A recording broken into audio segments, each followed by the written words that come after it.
me and you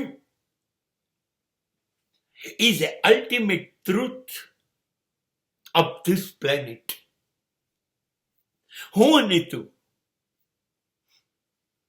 આ એક જ સત્ય છે પૃથ્વી ઉપર. ખબર છે જ્યારે બ્રહ્માંડનું સર્જન થયું ત્યારે ઈશ્વરે સૌથી પહેલો આદમ બનાવ્યો અને મોકલ્યો પૃથ્વી પર. થોડોક સમય રહીને આદમ કંટાળી ગયો, પાછો પહોંચી ગયો ઈશ્વર પાસે. નહીં ફાવે, હું એકલો શું કરું? થાકી ગયો, કંટાળી ગયો. ઈશ્વરે કીધું ઓકે, અને ઈવ નામની સ્ત્રી એની જોડે મોકલી. આદમ અને ઈવ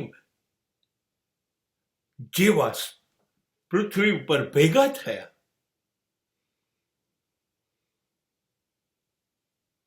તેનું પરિણામ આજે 800 કરોડે વિશ્વની વસ્તી પહોંચી ગઈ.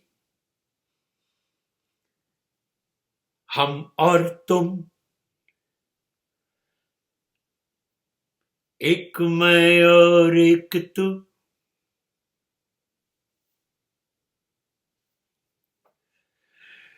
હું અને તું ભેગા થયા,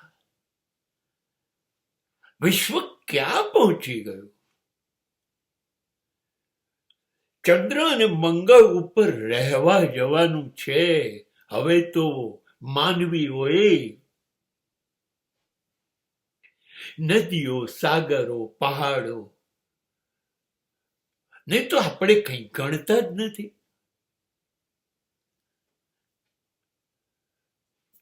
એ ઘોડાગાડી ક્યાંક જોવા મળે છે. હવે તો હવાઈ ટેક્સીની વાતો ચાલે છે, વિમાનો પૂછો નહીં. મસ્ક નામનો કુબેરપતિ, અબજપતિ, દિલ્હીથી ન્યુયોર્ક, મુંબઈથી ન્યુયોર્ક માત્ર 45 મિનિટમાં વિમાનથી આપણને પહોંચાડી દેશે 2027માં. આજે 20 થી 25 કલાક થાય છે.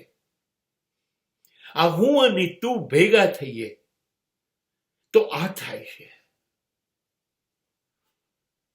AI અને રોબોટ હજી તો વિશ્વને ક્યાં લઈ જશે ખબર નથી.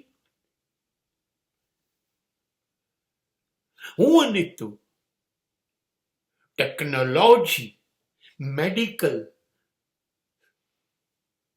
સાયન્સ ને ત્યાં પહોંચાડી દીધું. કયા કામનું યંત્ર નથી એ મને કહો.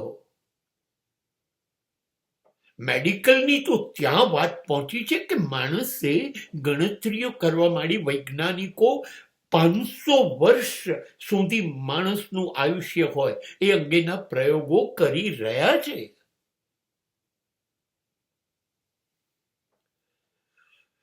તબીબી શાખા ત્યાં છે. આંખ નથી, કાન નથી, જીભ નથી, ફેફસા નથી, હૃદય નથી, કિડની નથી, શું નથી? બજારમાં મળે છે. તમને અનુકૂળ હોય એવું ખરીદીને નાખી દઈએ. આ બધું જ હું અને તું ભેગા થયા ને.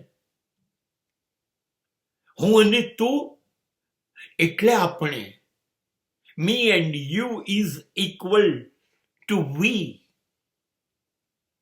We means cooperation. સહકાર. ચલો હું અને તું જોડાઈ જઈએ. અને પછી પ્રયત્નો ચાલે છે પૃથ્વીને જ સ્વર્ગ બનાવી દેવાના.